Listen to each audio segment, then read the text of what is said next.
একটু আত্মসমালোচনা দিয়ে শুরু করতে চাই। আত্মসমালোচনা মানে হলো, আপনারা অনেকেই জানেন যে আমার অনেকগুলো পরিচয় আছে। নানা রকম পেশার মধ্য দিয়ে আমি সাংবাদিকতা এসেছি এবং সাংবাদিকতা বিশেষত সম্পাদক হওয়ার পরে আমি যে প্রথম লেখাটি লিখেছিলাম, আমার প্রথম সম্পাদকের লেখা, সেটার টাইটেলটা এরকম ছিল পরন্ত বেলায় পেশাবদ্ধ। এবং সেখানে আমি লিখেছিলাম যে কি করে আতাউর সামাদ ভাইয়ের অনুরোধে আমি সম্পাদক হয়েছিলাম। আপনারা জানেন যে সেই সময় আতাউর সামাদ ভাই আমার দেশের সম্পাদক ছিলেন, কিন্তু তিনি শারীরিক কারণে পারছিলেন না। এই কারণে আমাকে সম্পাদকের দায়িত্ব দিতে হয়েছিল। আমি 2008 সালের কথা বলছি। তো এখন যদি আপনি আজকের এই অনুষ্ঠানের বাইরে রাস্তায় যে কোনো নাগরিককে যদি জিজ্ঞেস করেন মাহমুদুর রহমানকে, আমার মনে হয় এক বাক্যে শুধুমাত্র একটা জবাবই দেবে যে আমার দেশের মাহমুদুর রহমান। আমি আগে কি ছিলাম, সরকারি কি ছিলাম, বেসরকারি খাতে কি ছিলাম, আমার আগের পেশা কি ছিল, সেগুলো বাংলাদেশের মানুষ মোটামুটি ভুলে গেছে। আর ভুলে না গেলেও তাদের কাছে সেই পেশাগুলো আর গুরুত্বপূর্ণ নয়। তাদের কাছে গুরুত্বপূর্ণ আমার দেশের মানুষ। এই জন্যই আত্মসমালোচনার কথাটা বললাম, কারণ আমি সাংবাদিক হিসেবে আত্মসমালোচনা করি। আত্মসমালোচনাটা হলো যে বিগত 16 বছরে ফ্যাসিস্ট শেখ হাসিনা বাংলাদেশের সবগুলো মানে রাষ্ট্রীয় সংস্থা এবং বেসরকারি সংস্থা, বিশ্ববিদ্যালয় সব ধ্বংস করে গেছে। কিন্তু তার মধ্যে যে 3টি পেশার সব থেকে ভয়াবহ প্রতিপাদন করেছে, যে 3টি পেশার তার কারণে, প্রধানত তার কারণে সব থেকে বেশি ইমেজের ক্ষতি হয়েছে, আমি যদি সেই 3টি পেশার 1, 2, 3 এভাবে বলি, তাহলে 1 নম্বরে বলবো পুলিশ বাহিনী। তাদের সব থেকে বেশি ভাবমূর্তির ক্ষতি হয়েছে। 2 নম্বরে বলবো বিচার বিভাগ। বিচার বিভাগ অবিচারের ঘাঁটিতে পরিণত হয়েছিল দুর্ভাগ্যজনকভাবে। 3 নম্বর হচ্ছে সংবাদতন্ত্র। কারণ সাংবাদিকদের যে ইমেজ যেটা ছিল 2006 সাল পর্যন্ত, সেই ইমেজ একেবারে ধ্বংসপ্রাপ্ত করে গেছে শেখ হাসিনা। এখন ইমেজ ধ্বংস করেছে, বিশ্বাসযোগ্যতা ধ্বংস করেছে, সম্মানহানি করেছে। কারণ আমরা দেখেছি সব আমার মতো বয়োবৃদ্ধ সম্পাদকরা কিভাবে তৈলবর্ধন করেছেন। এটা আমাদের দেখা, আপনাদের দেখা। সংবাদ সম্মেলনের নামে তারা কি করেছেন, তাদের কেউ কেউ মারা গেছেন। কাজে মৃত ব্যক্তির নাম নিয়ে তার সম্মানহানি আমি করতে চাই না, কিন্তু সম্মানহানি আমরা করি নাই, তারা নিজেরাই নিজেদের সম্মানহানি করে গেছে। এবং নিজেদের সম্মানহানি করতে গিয়ে তারা সম্পূর্ণ সংবাদ মাধ্যমের সম্মানহানি করে গেছে। আজকে আমি দেখছি যে আপনারা একটা দাবি করছেন এবং এখানে লেখা দেখতে পাচ্ছেন যে গণমাধ্যমকে রাষ্ট্রের 4র্থ স্তম্ভ হিসেবে সংবিধানে অন্তর্ভুক্ত করতে হবে। তো 4র্থ স্তম্ভ হিসেবে অন্তর্ভুক্ত করতে গেলে আসলে তো আমাদের আগে প্রকৃত 4র্থ স্তম্ভ হতে হবে নাকি? আমরা যদি প্রকৃত 4র্থ স্তম্ভ হতে না পারি, তাহলে সংবিধানে অন্তর্ভুক্ত করার দাবি জানিয়ে লাভ কি? আমরা গত 17 বছর, বিশেষত গত 15 বছর, 17 বছর বলতে আমি মঈন ফখরুদ্দিনের আমলটাকেও ধরছি, বিশেষ করে 15 বছরে আমরা যে 4র্থ স্তম্ভের সব মর্যাদা আমরা নিজেরাই ধ্বংস করেছি। আপনারা হয়তো বলবেন যে আমরা তো তার জন্য দায়ী ছিলাম না, রিপোর্টাররা তো তার জন্য দায়ী ছিল না। আমি একমত আপনাদের সঙ্গে, কারণ অধিকাংশ সাংবাদিক সংবাদকর্মীরা এর জন্য দায়ী ছিলেন না। কিন্তু মুসলিমেও যারা দায়ী ছিলেন, তার জন্য বাস্তবতা হচ্ছে জনগণের কাছে সাংবাদিকের আগে সেই সম্মান নাই। তাহলে এই সম্মানটা আমাদেরকে ফিরিয়ে আনতে হবে। আমাদের লড়াইটা কিন্তু ওই সম্মান ফিরিয়ে আনার জন্য।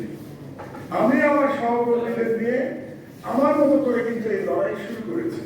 আমার পত্রিকা 4.5 মাস বয়স এখন, মানে নতুন করে পুনঃপ্রকাশিত হওয়ার পরে আমরা কিন্তু চেষ্টা করছি এই লড়াই করতে। যেমন একটা ছোট্ট উদাহরণ দিই, গতকাল আমাদের সংবাদপত্রের যে লিড নিউজ ছিল, তার শিরোনাম ছিল নির্বাচন কমিশন নিয়ে নানা বিতর্ক। তাহলে দেখেন এই সরকারের নির্বাচন কমিশন নিয়ে বিতর্কের লিড নিউজ করছি আমরা। মানে আমরা সিগন্যাল দিচ্ছি যে আমরা আমাদের দায়িত্বটা, চতুর্থ স্তম্ভের দায়িত্বটা পালন করব। তার আগে গতকাল না, তার আগের বুধবারে আমার যে মন্তব্য প্রতিবেদন আমি প্রতি সপ্তাহে যেটা লিখি, সেটার শিরোনাম ছিল ডক্টর ইউনূস সরকারের উপদেষ্টা সহকারীদের সমাহার। এই হেডিং এ বুঝতে পারছেন যে এটা একটা তির্যক হেডিং, এবং তির্যক হেডিং এর লক্ষ্যকে ডক্টর ইউনূস সরকার। অথচ এটা ঠিক, ডক্টর ইউনূস সরকার আছে বলেই আমি এখানে বসে আজকে বক্তব্য দিতে পারছি। এই জুলাই বিপ্লব হয়েছিল, যার পরিণতিতে ইউনূস সরকার এসেছিল বলেই আমি আমার নির্বাসিত জীবন থেকে দেশে আসতে পেরেছিলাম। এই সরকার এসেছিল বলেই আমার দেশ আমরা আবার চালু করতে পেরেছি। প্রায় 500 সাংবাদিক বেকার জীবন থেকে 11 বছর পরে তারা আবার কর্মজীবনে ফিরে এসেছে। এটা জানা সত্ত্বেও আমরা সরকারের যেগুলো ভুলভ্রান্তি সেগুলোতে ছাড় দিচ্ছি না। এটাই চতুর্থ স্তম্ভের দায়িত্ব, এবং এই দায়িত্বটা পালন করতে পারলে যখন আমরা মাথা উঁচু করে দাঁড়াতে পারবো, আমরা এই তেলবাজি বন্ধ করবো, সেটা সরকারের হোক কিংবা শক্তিশালী রাজনৈতিক দলের হোক। তেলবাজি কিন্তু অনেক রকম হয়, শক্তিশালী রাজনৈতিক দলেরও একটা তেলবাজি হয়। কারণ সাংবাদিকরা না, মানে যারা মালিক কিংবা যারা সম্পাদক উঁচু পদে থাকেন, তারা চিন্তা করেন ক্ষমতায় যে আসবে তাকে তুষ্ট করা দরকার। এই তুষ্ট করার ইচ্ছাটা যতদিন চতুর্থ স্তম্ভে থাকবে, ততদিন আমরা চতুর্থ স্তম্ভ হতে পারবো। তো এটা গুরুত্বপূর্ণ। আর আজকে একটু আলোচনার মধ্যে তার আগে আমি আরেকটা কথা বলে দিই যে সংবাদ মাধ্যমে মানে ভাবমূর্তির কতটা অধপতন হয়েছিল তার একটা এক্সাম্পল আপনাদেরকে অন্য ধরনের এক্সাম্পল দেই। প্রেস কাউন্সিলের কথা আমরা বলেছি, আজকে যিনি সেমিনারের মূল প্রবন্ধ দিয়েছেন তিনি প্রেস কাউন্সিলকে শক্তিশালী করার কথা বলেছিলেন। কিন্তু এই প্রেস কাউন্সিলের সর্বশেষ প্রেসিডেন্ট চেয়ারম্যান কে ছিলেন? নিজামুল হক নাসিম।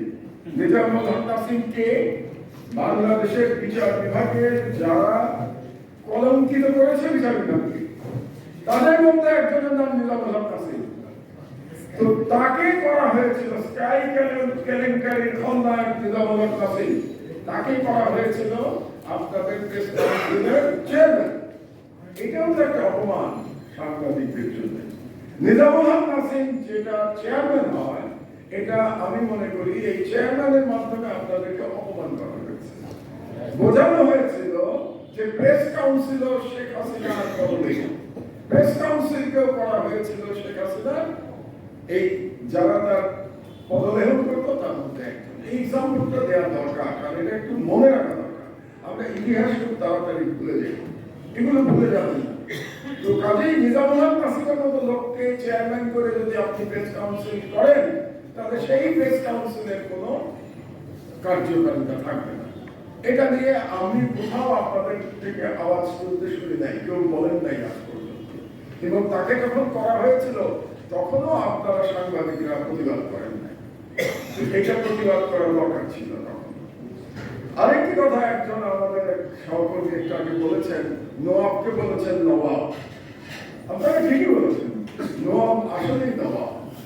আমরা সব সংবাদ মাধ্যমে আমরা আর যারা আছি আমরা অচ্ছুত, এবং এলিট হলো দুইটা সংগঠন, নওয়াব এবং সম্পাদক পরিষদ।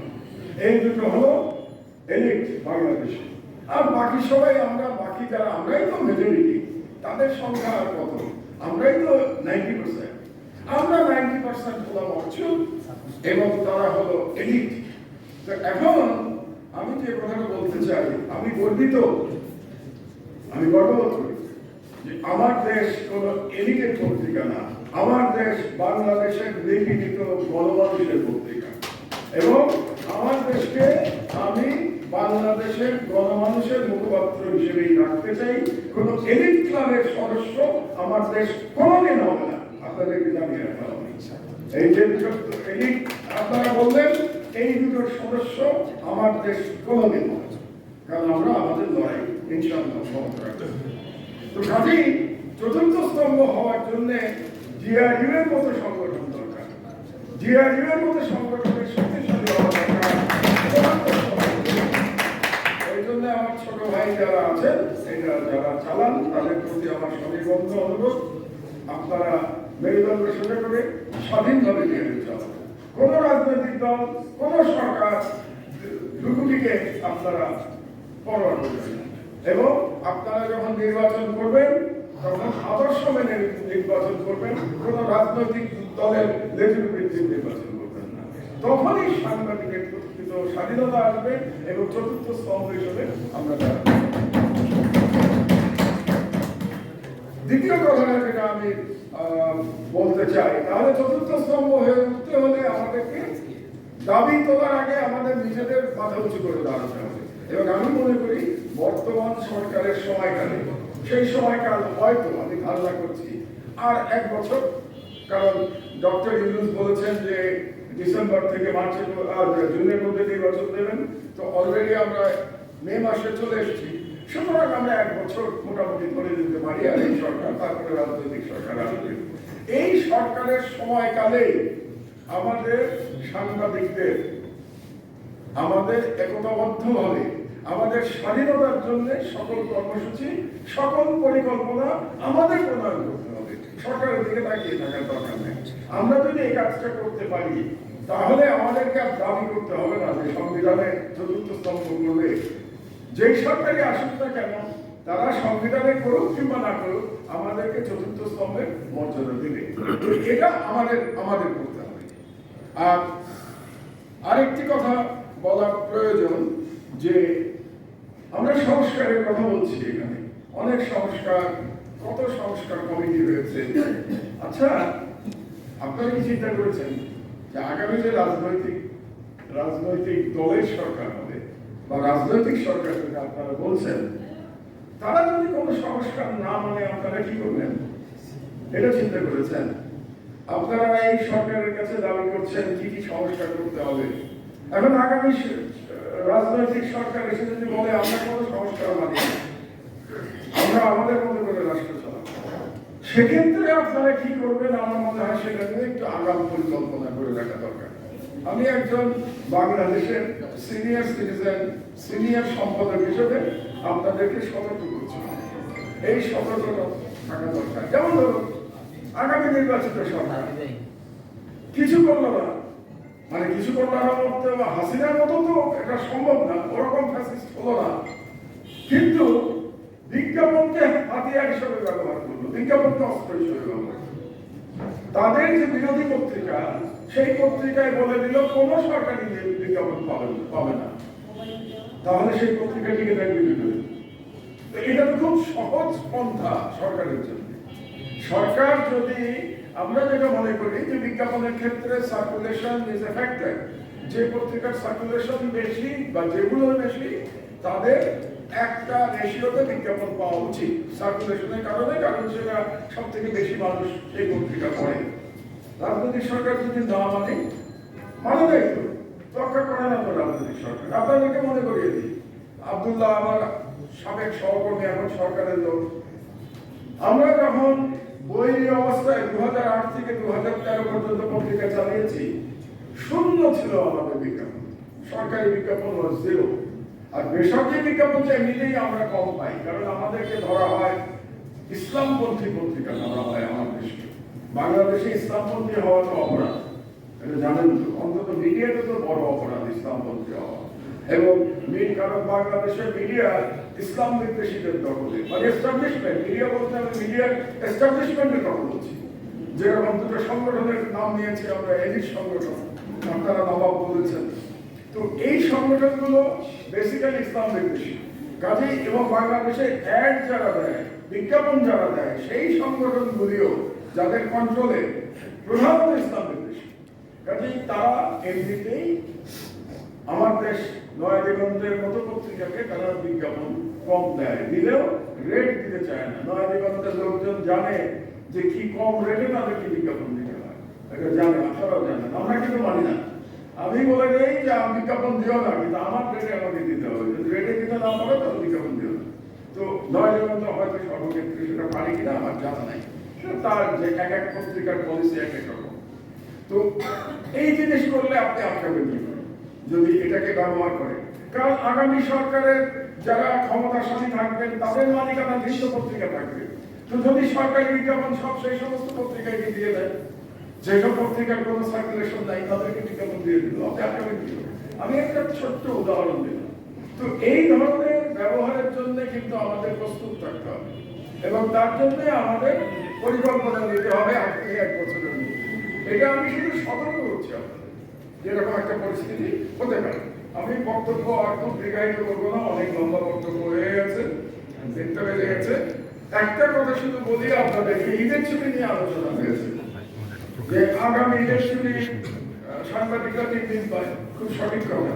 এবং আপনারা বলেছেন অনলাইন পায় না, এটাও সঠিক কথা।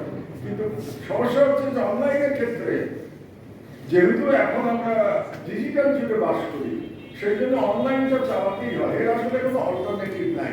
যেটা অল্টারনেটিভ সেটা হলো যে অনলাইনে যারা কাজ করবেন তাদেরকে আর্থিকভাবে তাদেরকে পুষিয়ে দেয়। তারা যে ছুটি বিসর্জন দিয়ে কাজ করছে এজন্য তাদেরকে ফাইন্যান্সিয়ালি মানে তাদেরকে রিওয়ার্ড করা, এটা হওয়া উচিত। এটা করে বন্ধ করা সম্ভব না।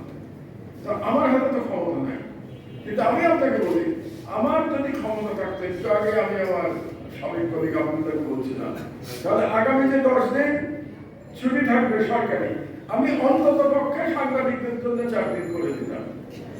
যদি আমি আজকে ঘোষণা দিয়ে দিতাম যে 4 দিন ছুটি থাকবে, কিন্তু আমার তো ক্ষমতা নেই।